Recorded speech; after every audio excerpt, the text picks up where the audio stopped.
Hello guys, আসসালামু আলাইকুম। আজ আমরা চলে এসেছি কথা সাহিত্যিক হুমায়ুন আহমেদের সেই নুহাশপল্লীতে।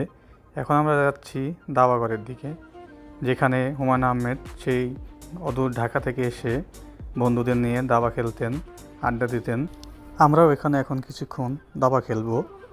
হুমায়ুন আহমেদ প্রতি বছর পয়লা বৈশাখে নুহাশপল্লীতে বৈশাখী মেলার আয়োজন করতেন।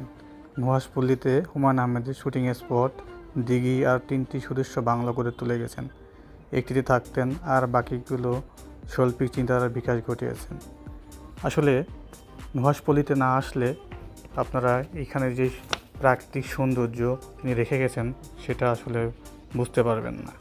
যদি নুহাশপল্লীতে আসেন তাহলে হয়তো এখানে যে সৌন্দর্য হুমায়ুন আহমেদের স্মৃতিচারণ রেখে গেছেন সেটা আপনারা বুঝতে পারবেন। আমরা আজ এখানে এসে সেটাই বুঝতে পারলাম